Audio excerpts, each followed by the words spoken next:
Ei, tudo bem? Eu sou Fabiano Rossi e está no ar, a partir de agora, o programa Jogo Limpo, aqui na Imagem TV, canal 13 da RCA Vitória e também pela internet, no endereço imagem.tv.br/ao vivo. No programa de hoje, nós conversamos com o vice-governador do Espírito Santo, César Colnago. Ele nos falou um pouco sobre as novas atribuições da vice-governadoria. Comentamos sobre a crise econômica, essa crise terrível que aflige o Espírito Santo e todo o Brasil. E como o Espírito Santo está lidando, está reagindo para evitar que a situação fique ainda pior. Está no ar o programa Jogo Limpo. Não saia daí.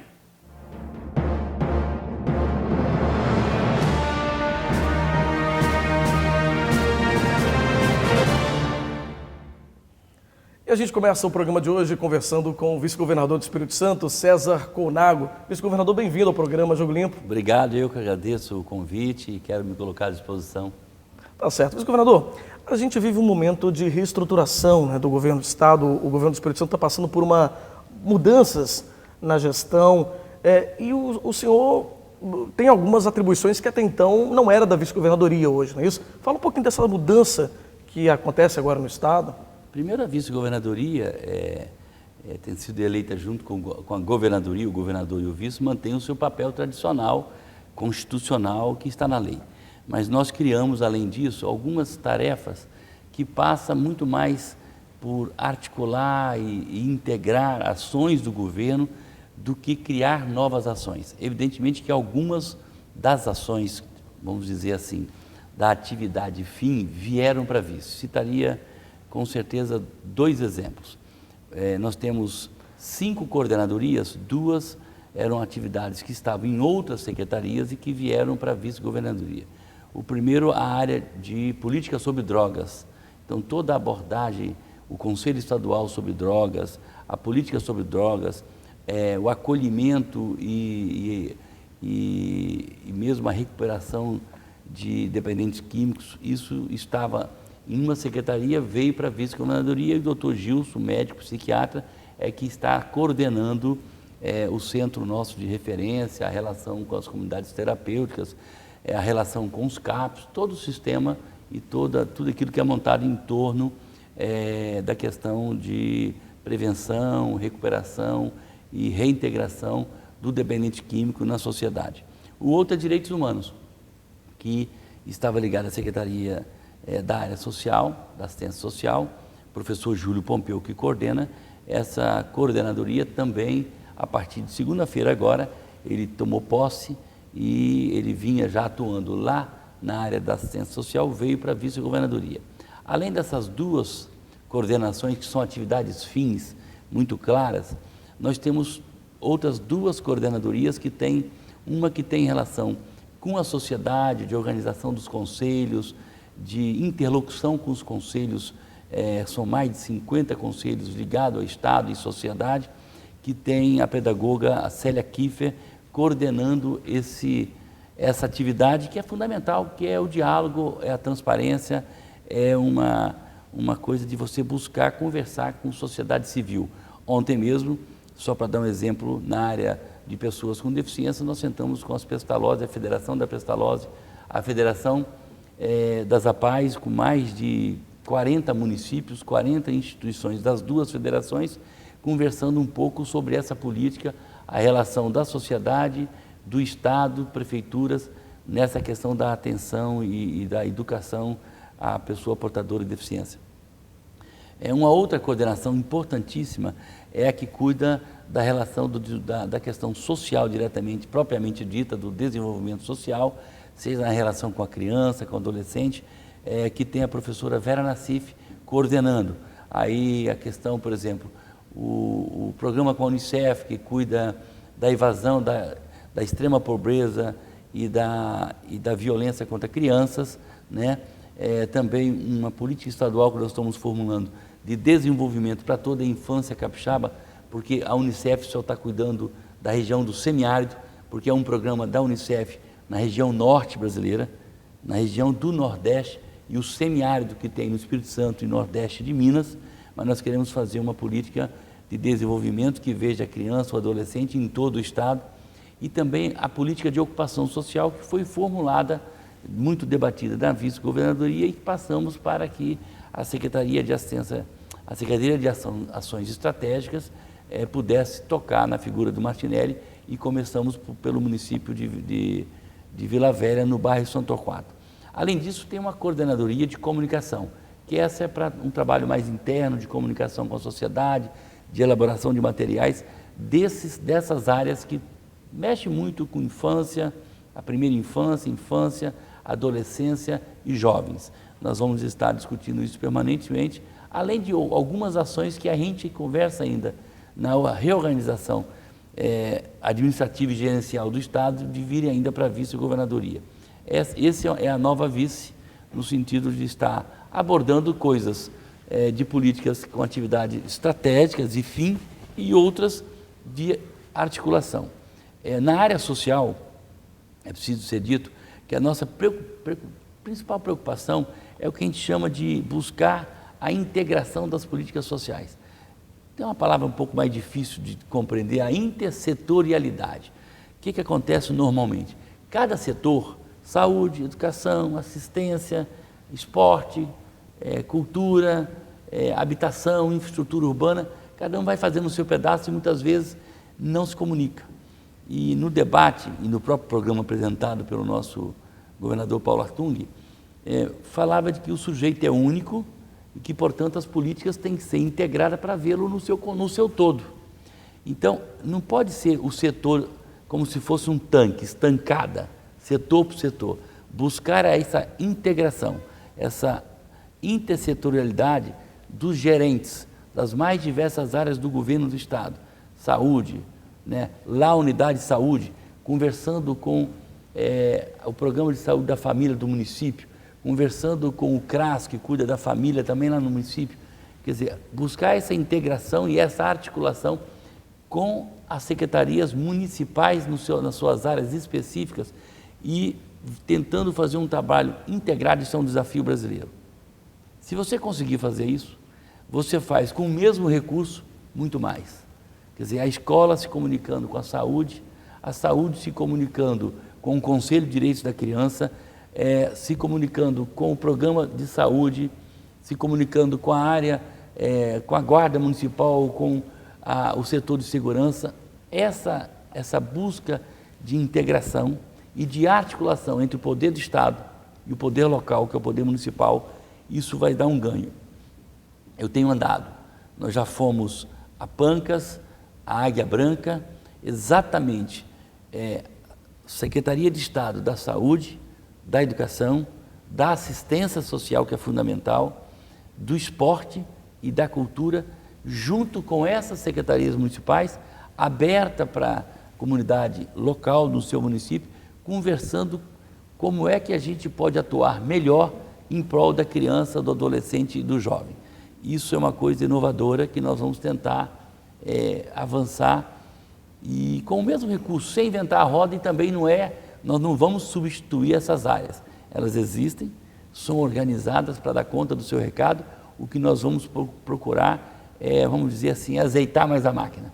Ela se comunicar mais entre ela e ela com o município e principalmente o poder público com a sociedade civil, seja no campo, por exemplo, da criança com deficiências APAES, as pestalozes, seja os conselhos municipais, as representações na área do esporte, da cultura, para que esse conjunto possa fazer aquilo que é essencial, desenvolver as crianças, propiciar direitos e acesso delas a políticas fundamentais que façam com que ela se promova e ela tenha um futuro melhor.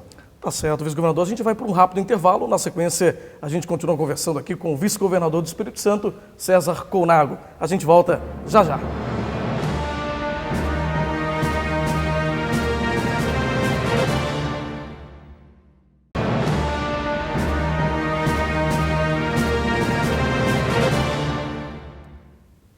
De volta com o programa Jogo Limpo, hoje recebendo o vice-governador do Espírito Santo, César Colnago. Vice-governador, no primeiro bloco nós falamos um pouquinho sobre essas novas atribuições que o governo do Estado dá à vice-governadoria, Agora eu queria falar um pouco com o senhor sobre a questão da crise que nós estamos vivendo em todo o país, uma crise institucional, uma crise política, uma crise de corrupção sem igual, né? Acho que nunca vimos em nosso país tanta corrupção. E o senhor tem uma lei, quando deputado federal, uma lei anticorrupção, não é isso? Vamos falar um pouquinho sobre isso? Primeiro que a corrupção é uma coisa muito comum na sociedade humana, mas o que nós estamos assistindo é uma coisa que vai além disso. Me pareceu que se armou um sistema paralelo ao Estado para usurpar dos recursos públicos para se manter no poder. Isso é muito grave. E ao mesmo tempo, é um negócio meio, vamos dizer assim, meio contraditório, porque no ano de 2000, a OCDE, que cuida da questão do comércio internacional, regula essas relações,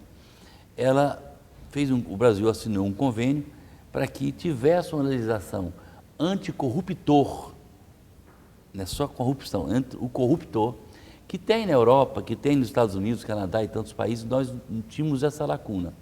Esse projeto entrou em 2010, ficou 10, 11, 12 e 13.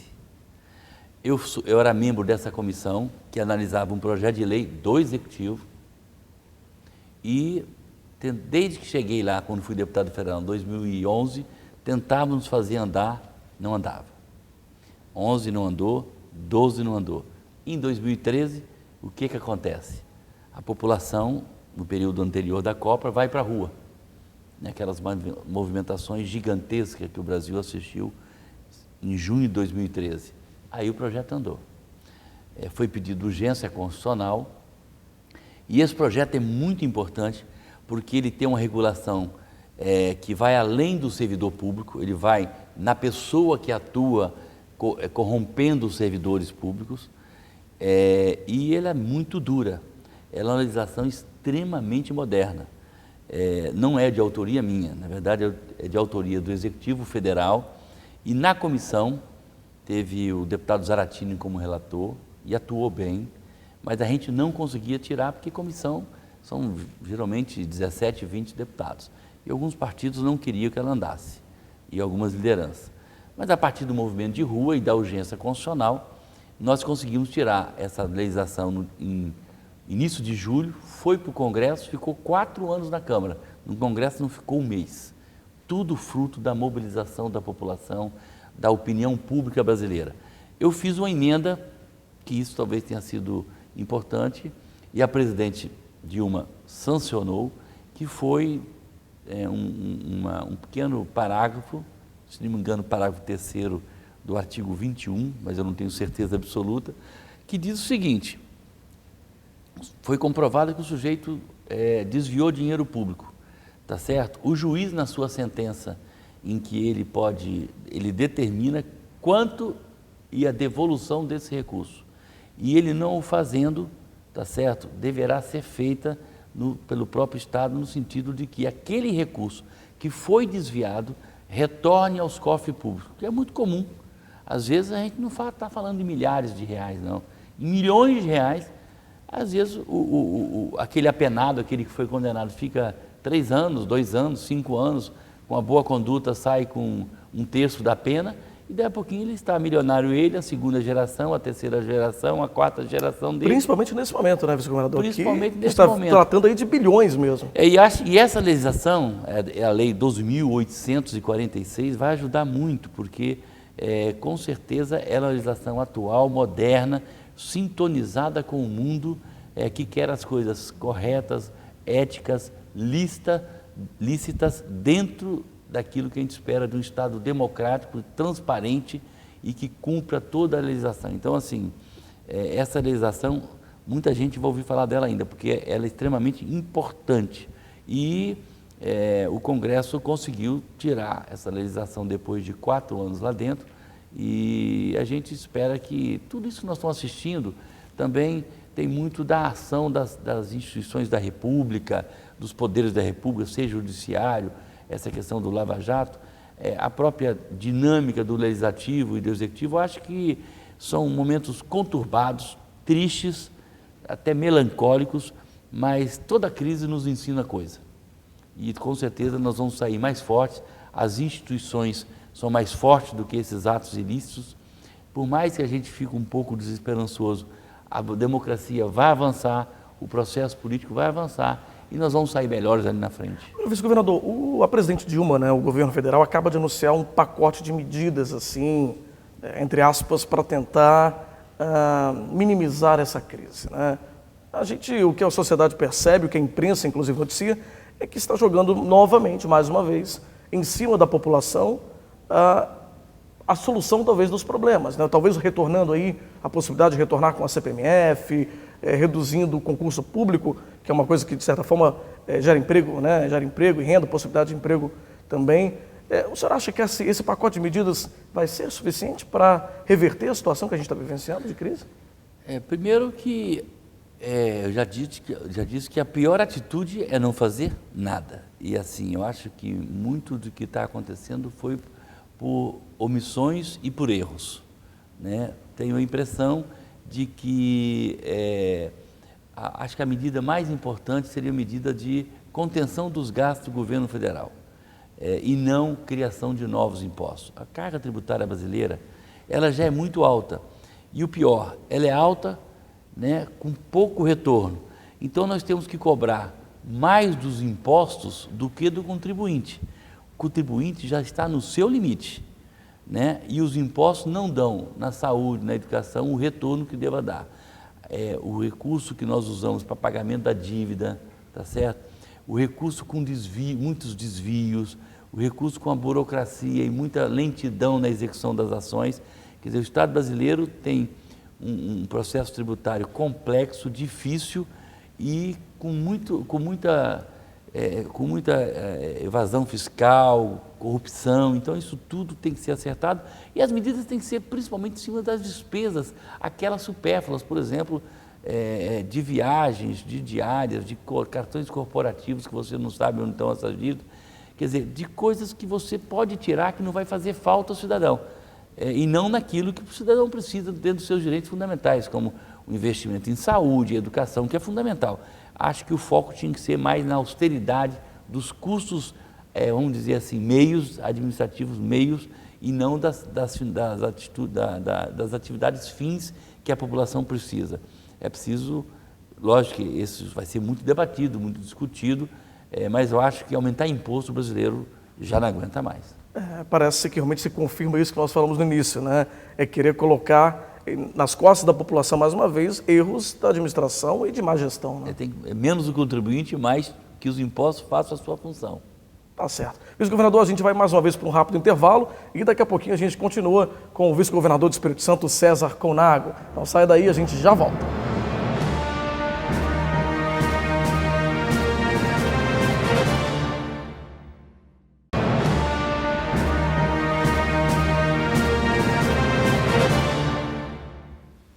De volta com o programa Jogo Limpo, conversando hoje com o vice-governador do Espírito Santo, César Conago. Vice-governador, o Espírito Santo, diante dessa crise que a gente está vivenciando a nível nacional, né? Na verdade, até a nível mundial, porque outros países também vivenciam um momento de crise muito ruim, né? Mas o Espírito Santo está conseguindo manter uma gestão muito organizada, né? Com as contas, com o funcionalismo público. Como que está hoje a gestão do governo do Estado em relação a esse momento de crise que a gente vive? Na verdade, desde o debate eleitoral, a gente já apontava que as contas precisavam ser ajustadas. Havia um desequilíbrio, a gente chama de desequilíbrio fiscal. Na verdade, a receita e a despesa tem que estar muito controlada. Você não pode gastar mais do que recebe, né? A receita não pode ser menor do que a despesa do Estado. Então, nós temos que equilibrar. Desde o momento do planejamento estratégico, o governador Paulo Artung, ele é muito assim, atencioso a isso, muito austero. Ele convocou já ainda na transição a equipe, parte da equipe que assumiria, e começamos a estudar o que fazer quando chegasse aqui no dia 1º de janeiro. E as medidas foram rápidas, sabe? O decreto no sentido de criar uma comissão que cuidasse do custo, a revisão de muitos contratos de aluguel, de muitas coisas, a revisão de muitos procedimentos administrativos, principalmente da atividade meio burocrática, para que isso fosse reduzido e com isso pudéssemos economizar. É preciso ser dito que o Espírito Santo, nos últimos anos, perdeu aquele recurso do ICMS, do Fundap, que é das exportações. Ele teve queda do preço do barril de petróleo, caiu a arrecadação dos royalties drasticamente, mas o ICMS já vinha caindo anteriormente. Com a crise nacional se agravando, a receita que vinha caindo continua caindo ainda mais. Esse ano nós tivemos perda de receita e encontramos as contas ainda desajustadas, a capacidade de investimento do Estado praticamente reduzida a zero, né? Aquela poupança que ele deixou lá atrás também reduzida a zero, e tivemos que buscar o quê? A discussão do ajuste das contas, ou seja, como é que a gente reduz despesa e como é que nós não vamos aumentar nenhum tipo de alíquota de receita. A ideia é não aumentar a receita. Como é que a gente faz o nosso sistema fazendário arrecadar mais, combater a sonegação, fizemos um refis para ver se a gente buscava renegociar dívidas e pagamento dessas dívidas de impostos.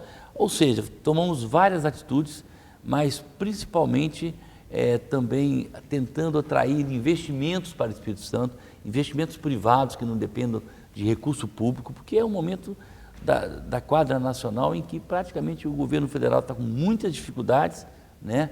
Temos conversado isso muito com o ministro Levi, no sentido de que algumas ações não prejudicam o Espírito Santo, por exemplo, a revisão do ICMS, que está se querendo equalizar uma mesma alíquota, mas mudando de origem para o destino, ser recolhido em destino, isso prejudica muito o Espírito Santo. Nós estamos conversando com o Ministério da Fazenda, porque o Espírito Santo já perdeu muito com o Fundap, não podemos perder novamente, e estamos fazendo o nosso dever de casa. Nós estamos assistindo vários estados já atrasando, saindo do mês de pagamento, já entrando no início do outro mês, alguns já falando em parcelamento do salário. Nós temos um compromisso, um calendário já instituído nos governos anteriores do nosso governador Paulo Artung, de que nós vamos cumprir o pagamento do servidor em dia, tá certo? E, evidentemente, manter as contas em dia. Estamos liquidando as dívidas do passado, estamos num processo, na verdade, de ajustamento, de correção e consertando aí as coisas para que as contas estejam dentro da capacidade do governo do Estado de pagá-las.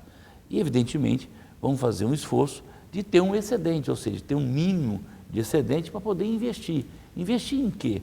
Investir em novos serviços. Exemplo, o sonho, né, do Hospital de Cariacica, o Hospital Geral de Cariacica, investir em novas obras.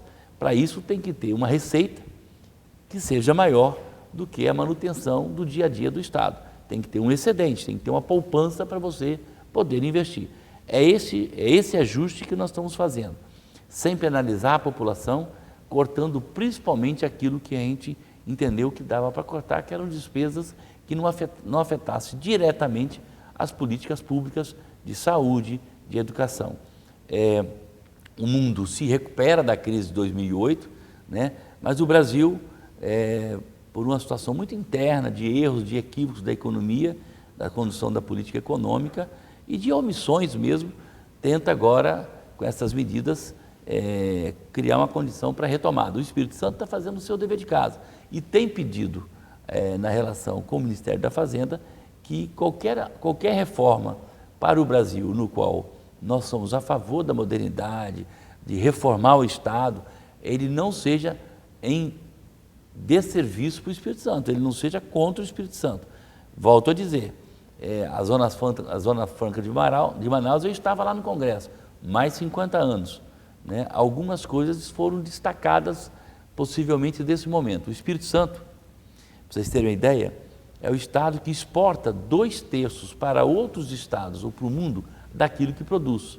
Então nós somos um estado muito produtivo, com muita produção e baixo de consumo, baixo consumidor. Se você muda a arrecadação do ICMS para o destino, isso com certeza nós somos o estado que mais perde. Outros também perderão, mas nós seremos provavelmente o que mais iremos perder. É esse diálogo que a bancada federal, coordenada pela senadora Rose de Freitas, nós temos pedido aí de que o Espírito Santo seja visto com outros olhos, porque nós estamos acertando a nossa casa, organizando a nossa gestão, planejando para o futuro voltar a desenvolver o Estado do Espírito Santo com a iniciativa privada, com a geração de emprego, com a vinda de empresas investindo aqui, mas também o poder público fazendo o seu dever. E nós estamos fazendo.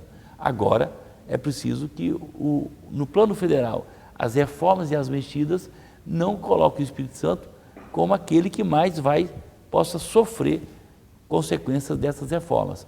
Nós topamos participar de um esforço, mas não podemos tirar do Espírito Santo mais do que já foi tirado em relação à perda do instrumento importante chamado Fundap, e que fez com que perdêssemos aí quase 1 bilhão de arrecadação, fruto das mexidas da chamada Resolução 13, que o Senado aprovou na legislatura passada.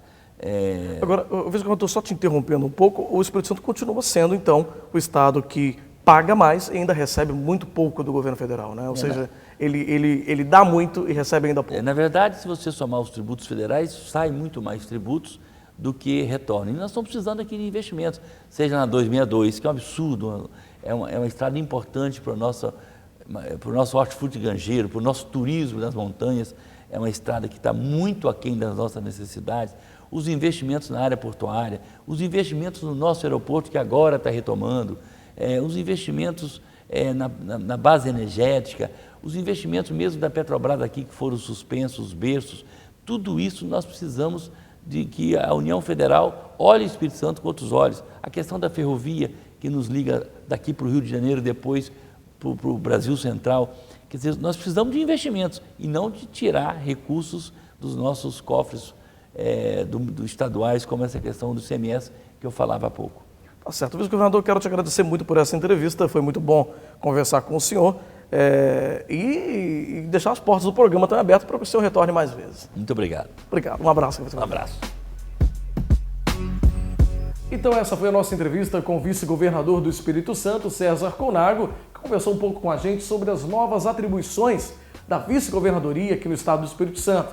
Também conversamos um pouco sobre a crise econômica que assola o país e também atinge o Espírito Santo e como o estado está reagindo para diminuir os impactos, para a população.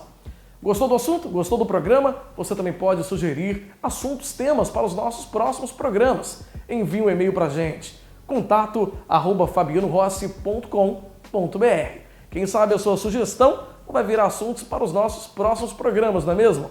Você nos assiste no programa inédito todas as quartas-feiras, às 7h30 da noite, aqui na Imagem TV, canal 3 da RCA Vitória e também pela internet. O endereço é imagem.tv.br/ao vivo. Agora, se você não conseguir nos assistir nesse dia, na quarta-feira, você pode assistir as reprises, todos os dias, às 11h30 da manhã e 7h30 da noite. Muito obrigado pela sua companhia. Eu sou Fabiano Rossi e esse foi o programa Jogo Limpo. Até o nosso próximo programa. Tchau!